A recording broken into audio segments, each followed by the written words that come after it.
Falta, pero no tanto. Estoy hablando de las presidenciales 2023. Son en abril del 2023, no falta tanto. Hay que ir pensando en nombres, hay que ir hablando y hay muchas especulaciones con respecto a la oposición. ¿Qué va a pasar, no? Bueno, con Pablo, qué lindo que estés acá en el living. Bueno, y un especialista, que es Jeremías Biglia. El que sabe. El que sabe, esta mesa es él. Por favor. Jere, buen día, ¿cómo estás? Muchas gracias por la invitación. Bueno, tantas especulaciones y en las últimas horas estas reuniones de Macri, Larreta, Bullrich, Morales y tantos nombres que están circulando para las presidenciales.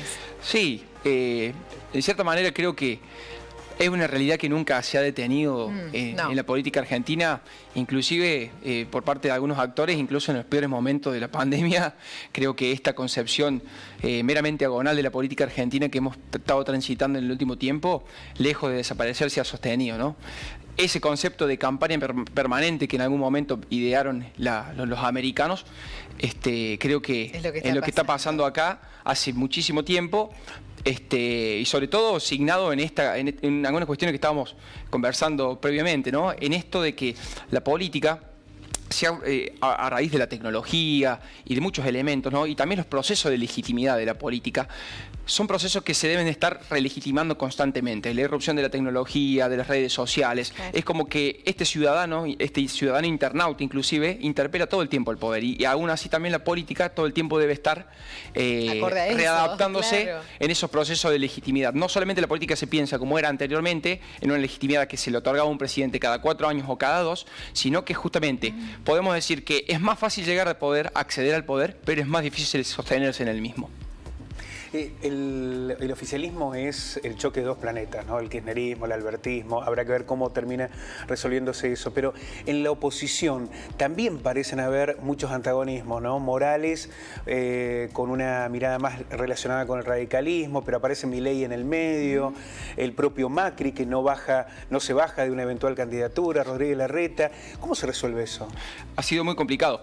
Recuerda, Pablo, desde el inicio de la pandemia, ¿no? Las propias críticas que recibió, por ejemplo, el jefe de gobierno de la ciudad en esa famosa mesa tripartita con el gobernador de la provincia de Buenos Aires y el presidente de la Nación en un momento de crisis sanitaria muy complicada, como fue el inicio de la pandemia. Recordemos, digamos, que unos sectores también dentro de la propia coalición de Juntos por el Cambio atacaron directamente a la figura de Rodríguez Larreta por estar sentado en esa propia mesa. Creo que aún así es como que siempre algunas vertientes dentro de Juntos por el Cambio han intentado construir como lo que podríamos denominar alguna cuestión más de carácter de moderación, una fuerza moderada, que podríamos decir, nombres como Martín Lustó, nombres como Facundo Manes o como el propio Horacio Rodríguez Larreta, pero a partir de estas incoherencias también que uno ve, o estas diferencias en una falta de estrategia compartida, ha sido el endurecimiento lo que termina reacomodando esas fuerzas.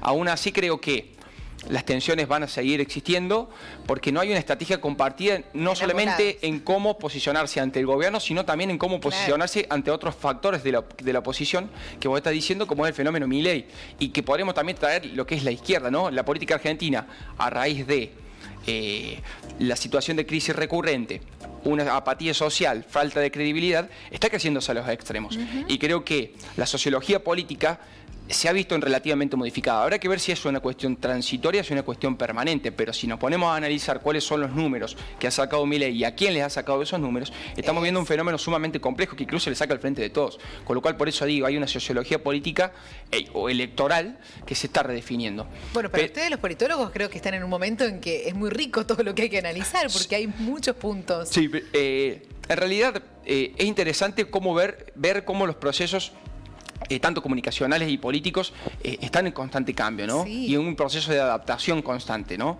Y creo que mucho tiene que ver con esta adaptación a las lógicas mediáticas. Aún así, la política sigue siendo la política y también termina ocupando el rol en la sociedad que tiene que ocupar.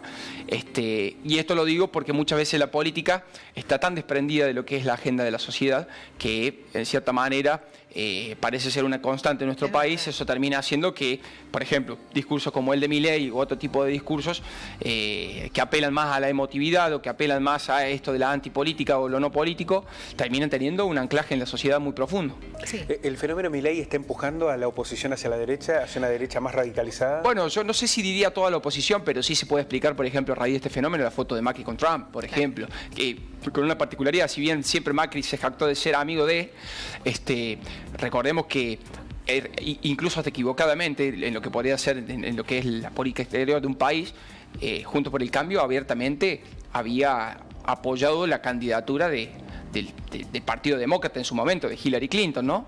Y terminó triunfando Donald Trump. Pero bueno, ahora sacan una foto. Bueno, creo que se explica a raíz de esto.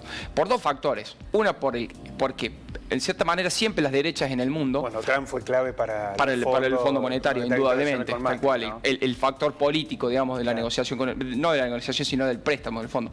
Lo que quiero decir que las derechas no triunfan realmente, necesariamente a raíz de un resultado electoral, sino triunfan en el corrimiento ideológico del debate político. Y eso es lo que está pasando en Argentina, ¿no? Pareciera ser que cualquier posición moderada, entre comillas, progresista, ya es una amenaza socialista, una amenaza populista, una amenaza interventora. Bueno, creo que ese es el gran triunfo del debate político hegemónico, ¿no?, que se está instalando en el país. ¿Y qué nombre te parece fuerte en Juntos por el Cambio? De tantos que estamos yo creo que Juntos por el Cambio hizo una elección muy positiva en su momento, en la que fue hace apenas un año, una elección muy positiva que en cierta manera reafirmó dos cosas. Primero, que la política argentina había encontrado un equilibrio en cuanto a la representación. También que Juntos por el Cambio, más allá de una alianza política, se había convertido en una identidad política, ¿no?, con un anclaje. Porque hay una cuestión, en Argentina normalmente no ha sido la derecha y la izquierda las formas de organizar el espectro ideológico, sino más bien ha sido una forma de interpelación discursiva de lo alto hacia lo bajo, o de lo bajo hacia lo alto, ¿no?, de cómo se ha organizado la representación y las identidades políticas de nuestro país. A raíz de eso, creo que Juntos por el Cambio entendió dos cosas, o valoró dos cosas, vio dos cosas. Una fue el mantener la unidad, incluso ampliar esa unidad. Y lo otro fue el factor del radicalismo, que el radicalismo en cierta manera fue el partido que, una paradoja terrible, ¿no?, que no terminó siendo el partido de la política, porque el partido de la política lo representó el PRO, porque sacó un candidato de acá, lo llevó otro candidato acá. No quería interna. Bueno, el radicalismo que hizo, convocó nuevos actores que venían fuera de la política, Martín Tetaz, el propio Facundo Manes, etcétera, e hizo una interna. Es como que había una oficina que estaba con la luz oscura y en el medio de una calle prendieron una luz y dijeron, che, acá estamos. Y eso recuperó, movilizó, y creo que eso también fue un factor discriminador de Juntos por el Cambio que no... Y además que la sociedad también percibió en Juntos por el Cambio en ese momento también un espacio, un ámbito de representación.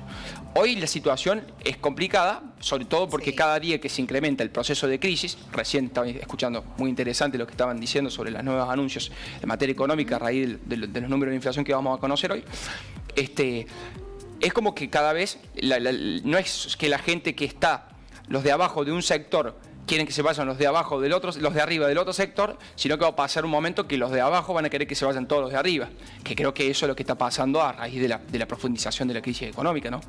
Hay una ausencia de memoria histórica hoy de los procesos, digo, porque en el discurso de Juntos por el Cambio se niega, por ejemplo, todo lo que ocurrió durante el macrismo, como si los problemas comenzaran durante el gobierno de Alberto Fernández. Y desde el Frente de Todos... se retoma siempre. No, niegan lo que está ocurriendo ahora como si todo fuera consecuencia únicamente de la herencia, ¿no? Hay un tirarse de las responsabilidades sin hacerse cargo de las propias historias, ¿no?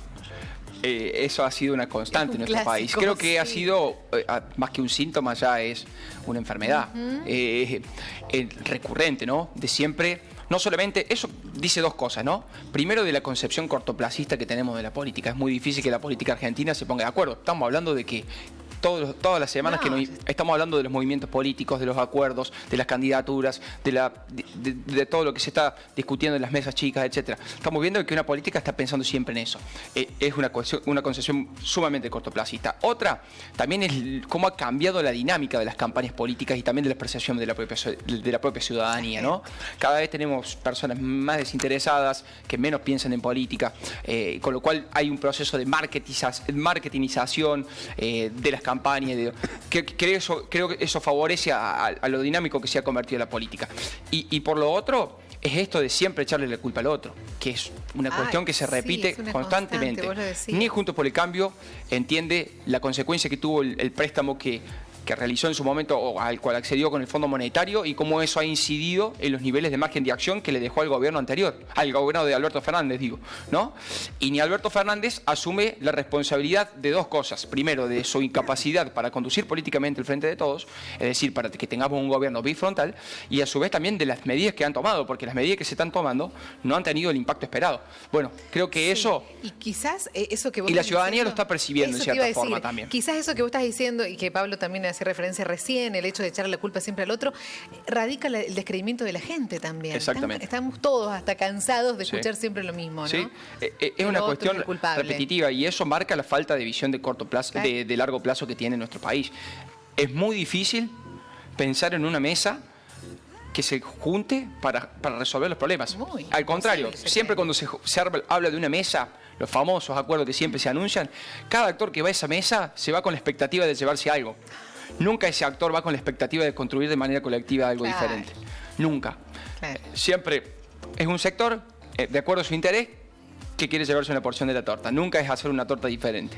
Bueno, mire para largo esto. Bien, Vamos a sí. tenemos tiempo todavía, pero está bueno ir analizando de a poco todo lo que se va perfilando ya para el año que viene. Gracias. Muchas gracias por la invitación. Un placer como siempre. Seguimos.